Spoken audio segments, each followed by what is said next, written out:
Hello, everyone. Welcome to the Etech Leadership Table. This is a podcast where we invite you to pull up a chair, grab a cup of coffee, and join us as we tackle some remarkable discussions on everything leadership. I'm Melissa Wood. I'm your host. I'm the Dean of Leadership Development at Etech Global Services.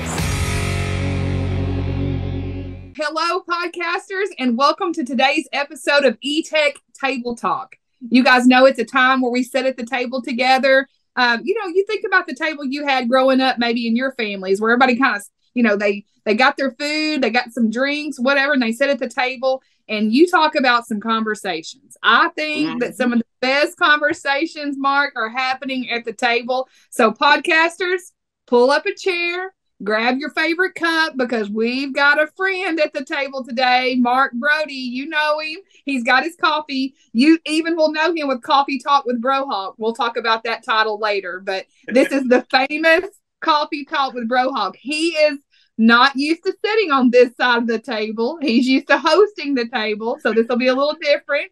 So let's all be good hosts to Mark. But Mark's going to unpack three really key questions we have about the contact center. Let me tell you why I chose him to be able to do this. So pull your coffee up, pull your snacks up. Mark's been doing this for 33 years. Is that enough for you? 30? Did you hear me right?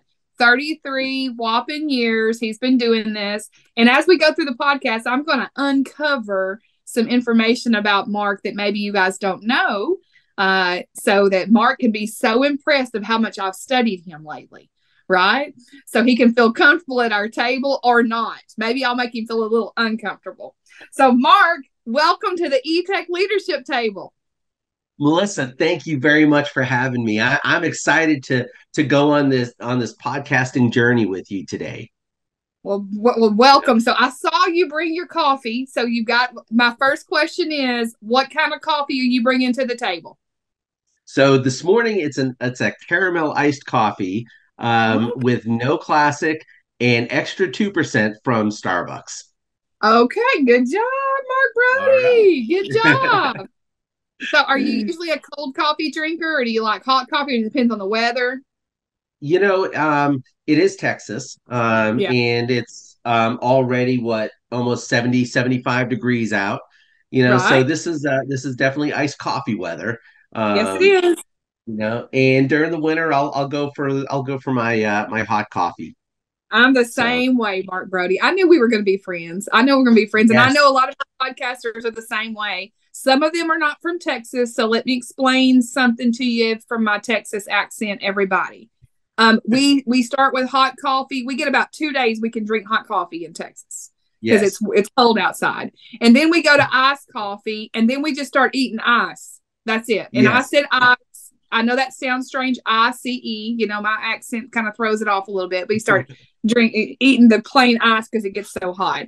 But our podcaster friends that are sitting at the table from India, I talked to them yesterday. It's getting extremely hot in India, right? It gets hotter in India than it does in Texas. So there you have it. They're drinking iced coffee too. That is awesome. Coffee, whether you like it hot or iced, it doesn't matter because, hey, you can sit around a table and have some coffee talk. Well, that's what we're talking about, coffee. And I know you've got Coffee Talk with Brohawk. And so we are at the Etech Table Talk. But this could get tongue twisting if we let it, but we're not going to let it do that. But so have you at the table as our guest, because you've got such a robust, is the word I use, of 33 years of this contact center experience. And some people just tout that because they've managed to stay alive in a contact center for 33 years, but you've been walking through the contact center at different levels, from collections to service, from the new technology. I know you talk about people, process, and technology. You walk through all three of those. So I just want to let our podcasters know that this is the time for you to get your pen and paper, because great leaders take notes. Because you're not just going to get just 33 years of just sitting in a cube. He's walked through probably your department. Okay. So get your pen and paper, get your tablet, whatever you take notes on, and get ready to learn something. We do podcasts to make a connection. We hope to give you a break from your day, but we're going to learn something. We're going to take something away. when you sit at the table with Melissa, we're not going to leave hungry. It's not happening. It's not happening. It's not happening on my watch. So, and Mark's not Everybody's gonna eating. so we're gonna sit at this table. I'm drinking water today. So I normally would grab coffee, but I was wanting water. And I know y'all are making fun of my cute little cup. I have a punch cup with water in it. That's awesome. That is awesome. I'm throwing a little fancy out of it today. All right. Do you have the No, pinky up when you're drinking it? No, you have to remember, Mark, I'm from Texas, so I'm drinking water from a little punch cup, but I've got rubber boots on. All right, sounds good. Okay. All right. Well, so you guys already know that Mark's got 33 years of experience in this contact center. He is the actual founder of Brohawk Solutions. His last name is Brody. It is not Brohawk. So let me be very clear about something. He is passionate. Apparently, he has a sports passion. Okay. Not just a contact center passion.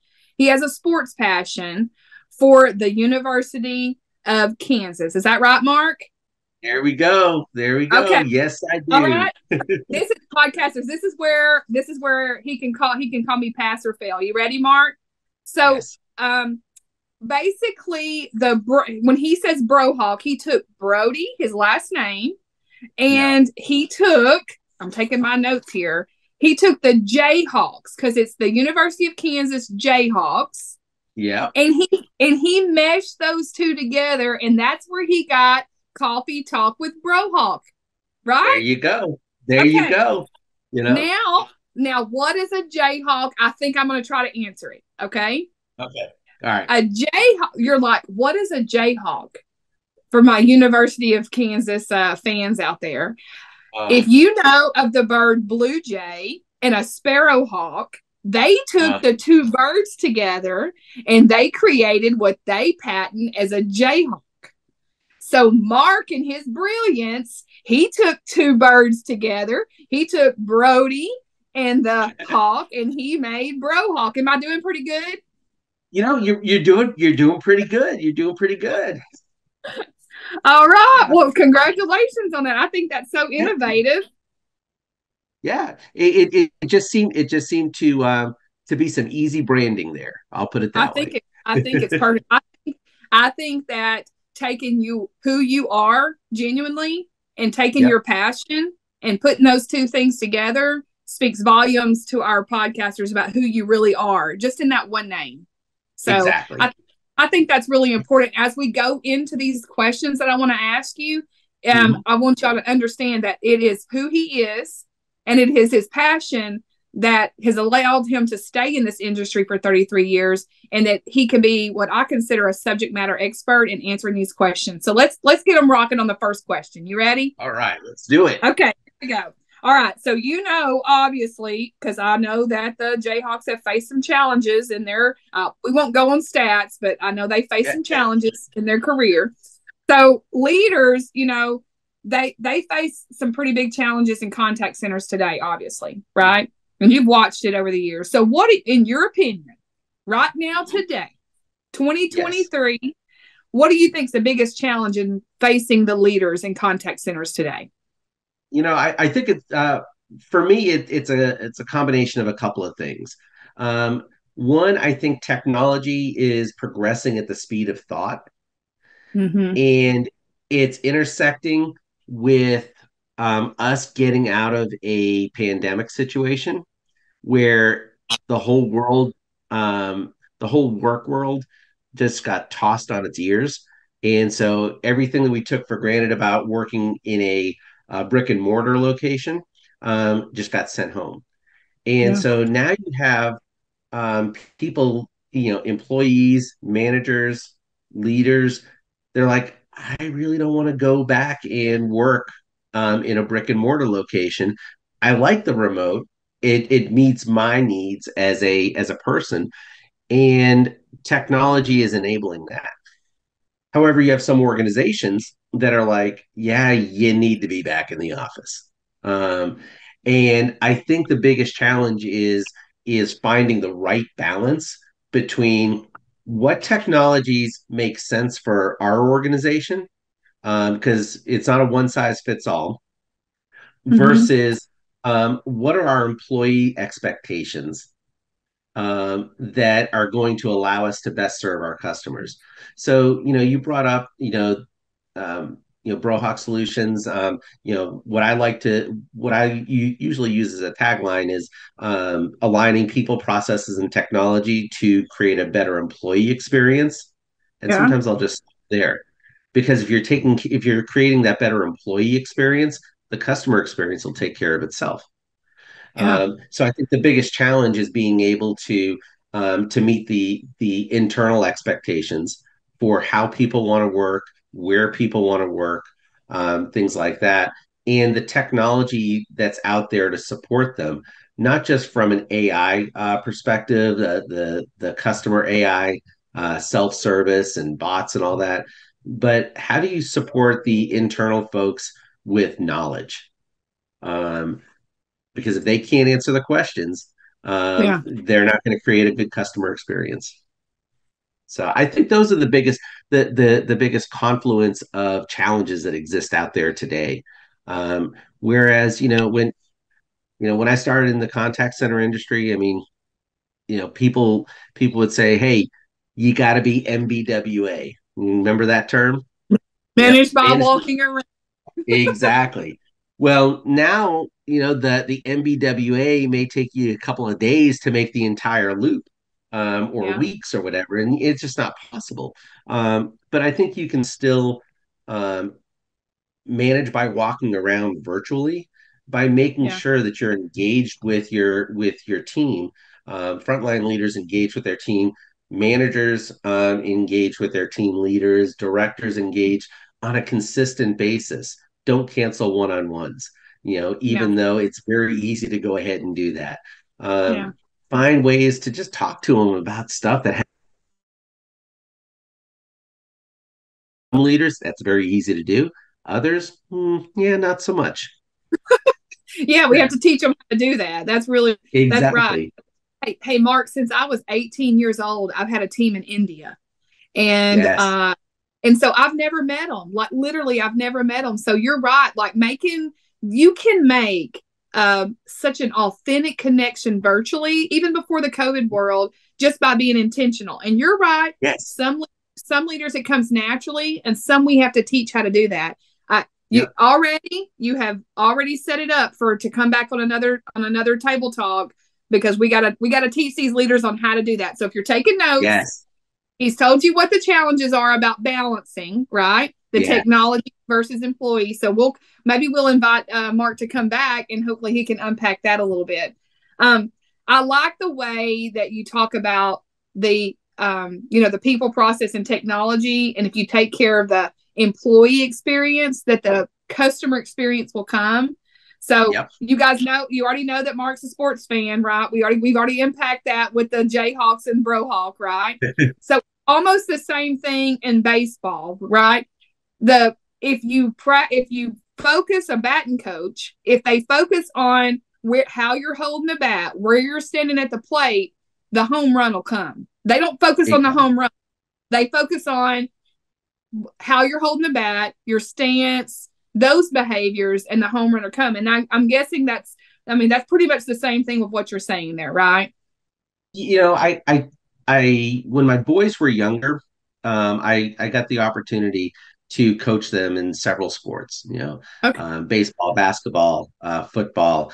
My youngest son wanted to do hockey. There was no way my butt was getting on skates. I'm sorry. It just wasn't happening. But the other sports, I was like, all right, I can do these. And one of the things that I learned from some of the guys that I coached with was it's all about repetition and muscle memory and getting your mind trained first before you go ahead and try and execute. Yeah.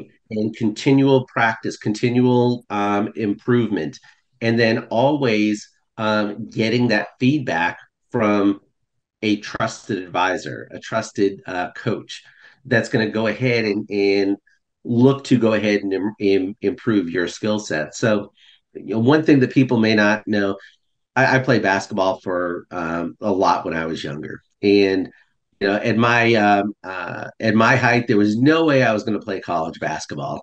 Um, It just wasn't happening. But I could shoot free throws at about a 90% clip, Oh wow, which you is pretty should good. have coached O'Neal. You should have coached Shaq back in the day. Hey, hey, if you could have gotten him No, up to 50%, that would have been good. okay, okay, Yeah. podcasters, no haters. Don't send me mail. Don't send me Yes. mail. But well, look at the numbers. Look at the numbers. Go ahead. Exactly. And one of the things, kind of like your baseball analogy, one of the things is it's all about the mechanics Yeah. in shooting a basketball, in pitching a baseball, in hitting a baseball, in throwing that perfect spiral. It's all about the mechanics in how you execute. Mm-hmm. And that's a great analogy for what you're doing in the contact centers. If you're intentional about how you approach every conversation, and you're not worried about the play that just ended or the call that just ended, because that's the Achilles heel of every call center. They're worried about what happened in the past. Um, Yeah. Forget about it. You can't change it. What was said, what was done. The Yeah. policy is the policy, the procedure is the procedure. It is what it is. Um, but all you can do is go ahead and try and impact improvements going forward. Hey, this happened to me. And this is my recommendation on how we might be able to improve. What do you think? And being able to have those open and authentic conversations with leaders, with coaches, with mentors, can give everyone that works in a contact center, a little bit more pride in what they're doing, a little bit more purpose in what they're doing, because their voice matters. I know you can't see them, but I can just feel the podcasters scooting up to the table and taking notes, because what you're saying is not just what you think. You can tell when you're talking that you've authentically experienced these things. So Yep. I just want you to know I can tell that just in your tone, the language that you're using. And I know those podcasters who have been in this industry, they know that you're speaking from experience. So that's really good. Yes. Rolling Yep. rolling into that experience, I mean, there's some key, you talk about people, process, and technologies. So there are some key skills that leaders are going to have to be for the future of the contact center, right? So Mm-hmm. what are some of those skills that they're going to need? So if they're taking notes, I want you to tell us what are some of those skills or traits they're going to need. And then the second part of that is how would you tell us that we can cultivate that in ourselves and our teams? Yep. So, first thing I would say is don't expect a company to provide you all the professional development that you think you need. Okay. Um, the company, the organization that you're working for is going to provide you the skills and the development that aligns with their culture, um, with what their clients' culture are. And coaching based on the technology and the resources that they have internally. So the first thing is get out of your comfort zone, Okay. um, and network, and find out what other peers that are working for completely different organizations are doing, um, because your customers are looking for experiences that they're not having with your that are not occurring just with your company, but are matched up to the best possible experience that they Okay. have. And so it's so important to network to find out what people are doing, why people are implementing certain things in their contact centers, or in their organizations, and see how it fits. Again, not every um, not every solution, not every technology, not every methodology is going to be the right fit for every organization. Um, and so I think that's the first thing. Get out of your four walls, network, network, network. Always be that continuous learner. I think that leaders today, so I interviewed for a job, 15 years ago. It's what brought me to Texas. And I remember the people I interviewed with asked me, "Hey, do you have any last questions?" And I said, "Well, let me ask you a question then." And they said, "Okay, go ahead." I said, "Are you looking for a manager or a leader?" And Ooh, they're great like, question. well, what's the difference? And I said, well, if you want a manager that's just going to come in and execute on numbers, don't hire me. I'm not the right person for you. But if you want a leader that's going to take a look at situations and strategically think, regardless of the level I'm at, then I'm the person you want to hire. Wow. And I ended up getting that job. So I think that the second part is leaders today have to be strategically thinking all the time. It's not just about, hey, here's my KPIs, I hit my number. It's not about that anymore. It's about, okay, thank you for hitting the numbers today. What's going on tomorrow? How are you going to maintain this going forward? As opposed to having that flash in the pan. The one you never want as a leader, you never want to be a one hit wonder because Yeah. that will completely fade. So strategically think is the other thing. You have to always be coaching. ABC, always be coaching.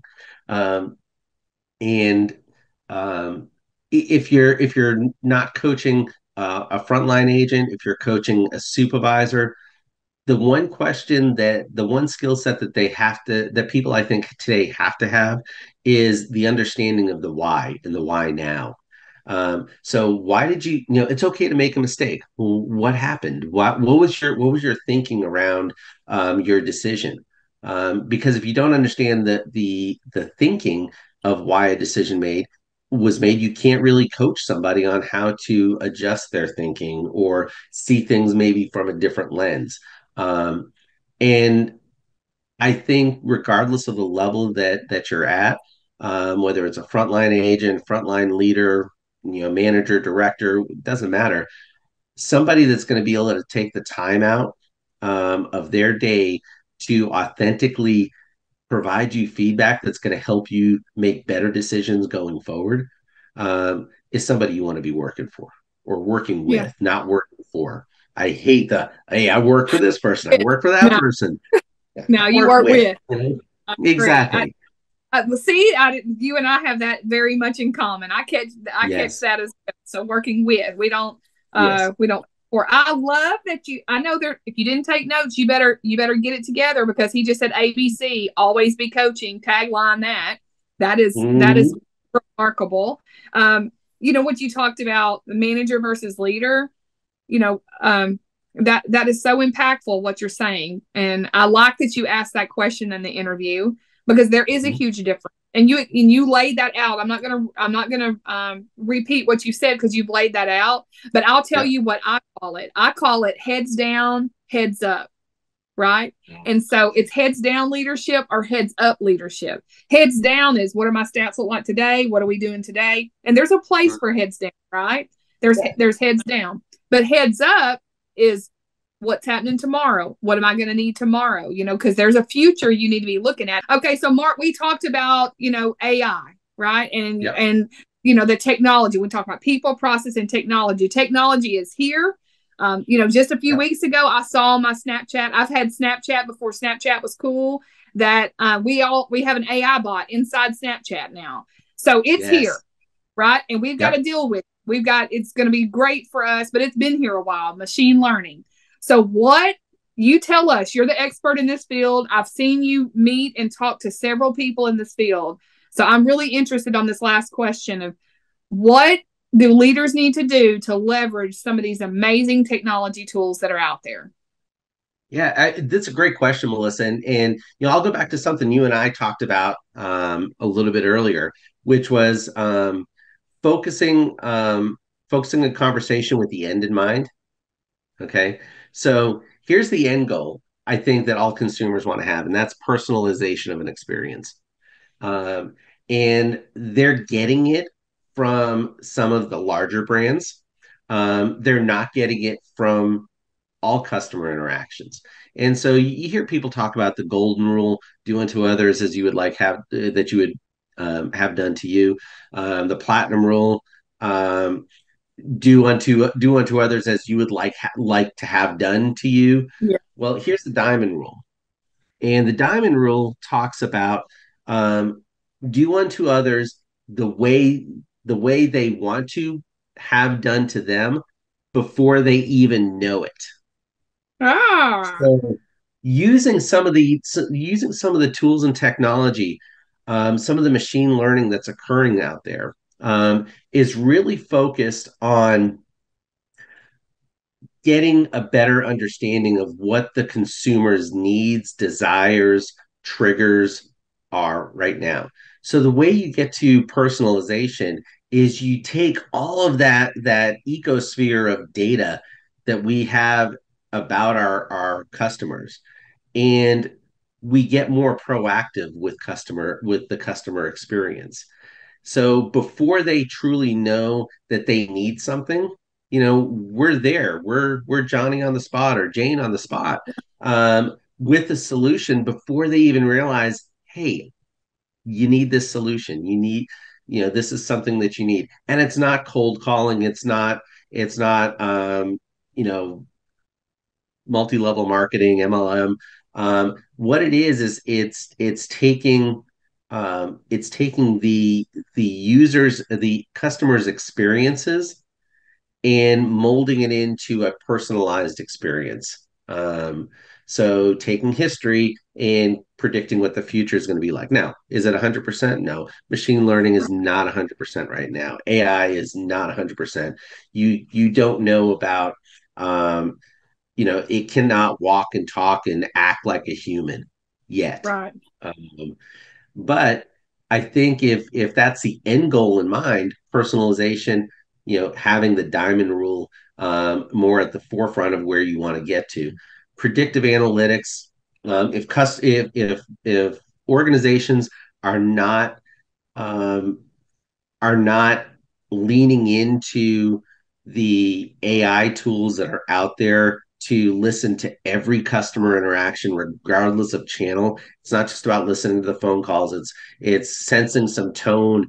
I love. I'm gonna not plugging Grammarly, but I love my Grammarly app that I have on my computer because I'll get a readout every Monday saying, "Hey, these are what your top 8 tones were," and I'm like, "Oh my God, did I really sound like that? I didn't mean to do that." Yeah. And you know, so it's a channel that I don't usually get feedback on, but now I have the feedback that's coming to me. So being able to take a look at the analytics that are occurring on every single channel, those are things that organizations absolutely have to be leaning into. And the cost of it has gotten so inexpensive as compared Yeah. to what it was, a couple of years ago. And the technology has changed at the speed of thought, you know. So Gosh. kind of a The long-winded answer for you, Melissa. No, no, look at me. Do you see the notes I'm taking? Like legitimately, I'm taking notes over here because I was excited to meet you today, and I know our podcasters were as well. So I knew about the golden rule, the golden rule and the platinum rule, but I've never heard of the diamond rule. That was new to me. Like get before they know they need it. And as I close here, Yes. I gotta tell you, I got a perfect example of something that I guess I experienced the diamond rule. So when I was getting ready for this podcast, podcasters, go pull this up. I know you've got internet search functions. There is something that you need that you don't know you need. And this is exactly what Mark Brody was talking about on the diamond rule from the technology. And that's what we're doing with technology. Go study Round Rock Donuts. I Yes. did not, Mark, I did not know that I needed a 2 pound donut until I pulled it Mhm. up. And I'm like, okay, well, I didn't know that I needed that. But all of a sudden, Yes. I need to drive to Round Rock and I need to experience a 2 pound donut. That's a diamond rule right there. It's a diamond There rule. you go. And, That's a and, diamond. and in Round Rock Donuts, the world famous Round Rock Donuts, you Yes. know, it, There it, you have it is it is an amazing culinary feat. it. Is. So that's a great way of thinking about technology. Like it is, it's providing something to someone they didn't even know they needed. So, and Mhm. I know I'm using humor here with that donut, but it really, like, legitimately, I didn't know I needed a 2 pound donut, but all of a sudden I have to have it in my life or it's not going to work. So Yes. when you talk about technology, you don't know that you need it until you experience it. So don't be afraid of it. Just go out there and Exactly. it's going to be like a donut. Go take a bite. You hearing me? Yes. Take a bite. So that's how we're going to Yes. close this. I told you wouldn't leave hungry. I told you wouldn't leave hungry. So Everybody's eating here. everybody's here. All right. Well, Mark, thank you for sitting at the table with us at Etech. You know, I love this company and I hope that you can feel our heart too. You can come back and sit at the Etech leadership table anytime. So until next time, podcasters, meet me with your cup of coffee, with your favorite drink, even a little punch cup of water. Whatever you got, pull up a chair. Thank you, Mark, with your iced coffee. Maybe we'll get you back at a hot coffee day. And There you thank go. you for joining us on this episode of Etech Table Talk. Thank you, Melissa, for having me, and cheers, everybody. Thank you.